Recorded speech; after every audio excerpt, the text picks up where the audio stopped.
Well, heading to Hume football, and this is so exciting. We've got a new guest on this week. It's Phil Bouffler, who is the Vice President of the Hume Footy League. He joins me now. G'day, Phil. How are you? Mate, I'm good, thanks, Wayne. Yeah, good. No complaints over this way. I bet there isn't, although there'd be a bit of a complaint about the mice that are running around your paddocks where you're trying to get the seed in the ground. The mice are chewing it away before it gets germinated. Mate, if it's not red-legged earth mite or something, there's always some pestilence. And this year it's the mouse plague's turn, so it's been probably 10 years since we've had a plague, but I don't think, to be truthful, it's as bad as some areas, but they're causing a few problems, truthfully.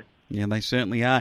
On the footy field, there's no problems for Osborne. They've caused some problems for everyone else. They're right at the top of the table, undefeated, as are CDHBU and Holbrook. There's a group of teams with 2-1, Henty, Culcairn, Lockhart and Ramwell, Bundaree, Walla. Billabong Crows, the one win out of 3 games. And then there is 4 sides, Howlong, Brockburrum, Jindera and Murray Magpies, yet to open their account. And how do you explain the big fall for the Brockburrum Saints? But I just think it's like everything else. It's a pretty cyclic, these things. So, the old saying, when you're on the top, you can only move in one direction, and that's down. So, they've had a pretty good run at it. And to be truthful, to get some of these clubs that have been down a little bit, CDHBU undefeated, that's a great thing for the league. And but it's round 4, so we just need to remain calm a little bit about some of these things. And I think as the season goes on, it's a pretty even. I don't think that the actual ladder reflects the evenness of the league at this stage. No, it certainly probably doesn't, because some of the bottom clubs have been playing previous bottom clubs through the early part of the draw. But round 3 action, we saw Ramwell, Bundaree, Walla 13-15-93 beat the Brockburrum Saints 12-4-76 in an absolute beauty. That was a great game for the Giants, to be truthful. They probably had to step up after the week before, and they just came up and they just played a very good brand of footy.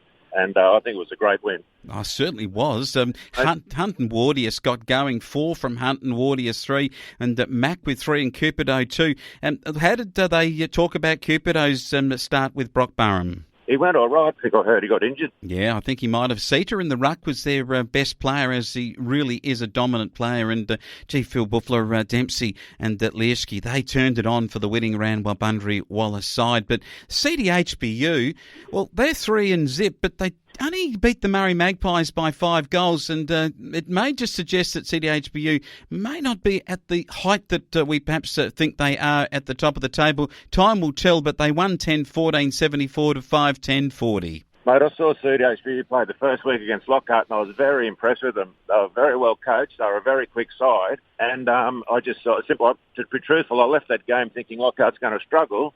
Well, then Lockhart won the next 2, so I think CDHBU were probably a fair bit better than I thought they were, and I think Lockhart are better than I thought they were as well. Yeah, Smith with 4 for CDHBU, he's certainly good. Holding played well, and Cook and King were good for the Murray Magpies. But on the score sheet, we talk about Lockhart. What about Lockhart beating Culcairn? There's nothing nicer than a win when you've got a win over Culcairn at Culcairn, 11-13, 79 to 11-8, 74. Gee, that would be one that got them singing the song.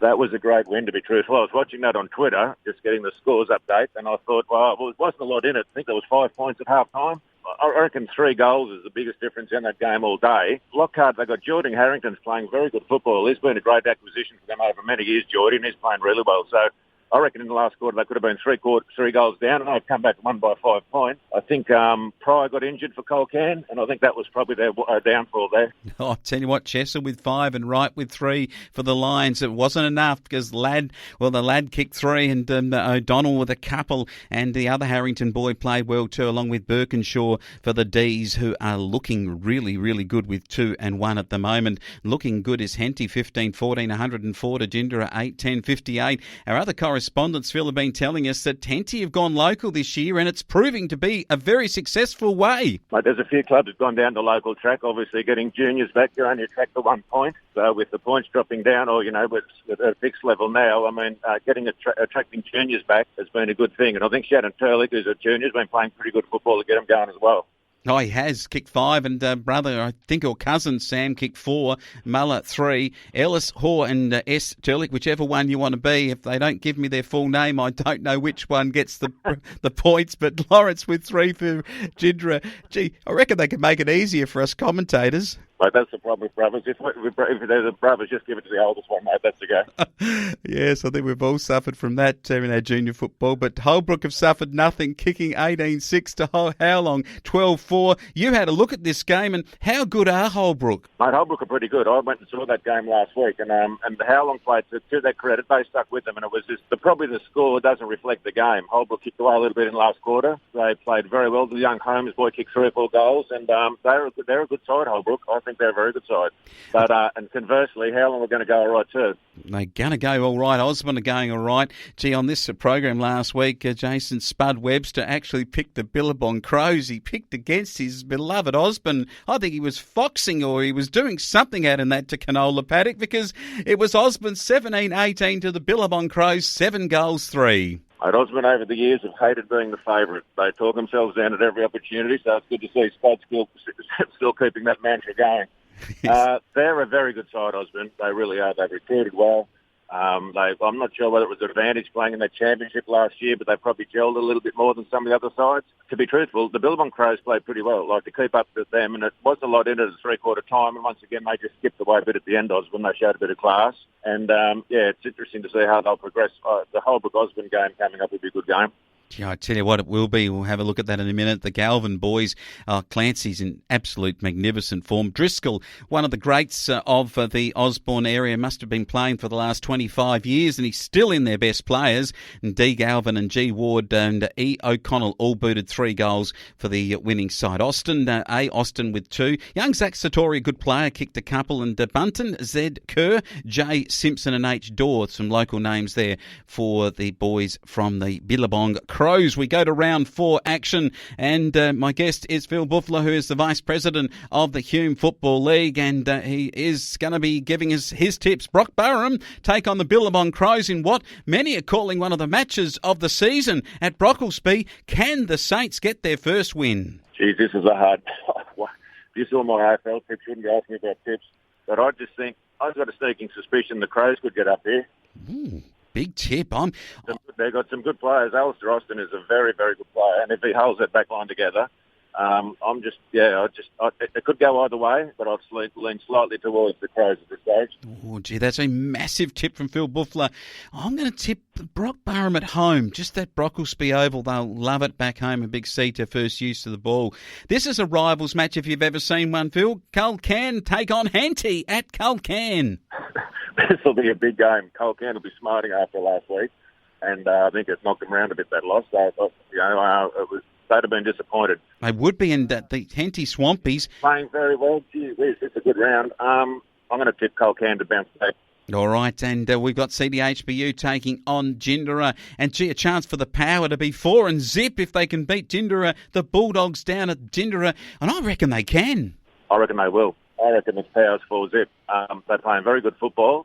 Well, I mean, if it's a horse race, CDHBU beat Lockhart, then Lockhart beat Jindera. So just on that form alone, you've got to pick CDHBU. All right. It may not be a horse race, it's footballers, but we'll see how we go. Osborne, they love a horse race, and they'll take on How Long. And I'll tell you what, the whips will be cracking right now, but Osborne will win it. I think they will. They're a good side, Osborne, and it's hard to see How Long. They played very well last week. How long, and they'll improve. But at this stage, I think Osborne might have the wood over them. All right, Ramwell, Bundary, Waller looking for another win. Holbrook looking to stay undefeated at Rand. Gee, this is a big match for the Giants. I think the Brookers might have their measure. They played very well. I think a bit of the problem with the Giants is they might be a little bit undermanned in the ruck. The bloke's battling pretty well, and he's only a shorter sort of fellow, but he's a real battler. But on the other hand, I think Holbrook's got a very good young ruckman, but I think he might have got injured last week, so that'll even that out a bit. After seeing Holbrook, I think I'm going to stick with Holbrook. All right, now the Lockhart boys. Is this game down at Urana Road at the Murray Magpies? It's not at home, is it? No, it's not Lockhart. They've had a swap. Lockhart's doing their canteen renovation, so they had a home game the first round, and it didn't go so well with the canteen, and that's so they're going to have a few away games while the canteen gets finished. So they've swapped venue, so this will be down at Magpies home ground. All right, who do you tip? Lockhart. Yeah, they're playing too well. Magpies are improving, but I just think Lockhart's got a bit of momentum, and I think they'll get up. Yeah, the Harrington boys in good form right now. Oh, it's great to see Hume football. Such an even year, Phil. It's every game's a close game, could go either way, Wayne, really. But it's a fantastic... It started off really well, and it's just great to be back playing football. everyone's participating, and it's just great to see. And crowds, it was a huge crowd at how long last weekend? The crowds have been immense, really. It's just fantastic. Oh, great stuff. Phil Bouffler, the Vice President of the League, the Hume Footy League. We'll catch up with you again on this footy season. I appreciate it. Thanks for your help.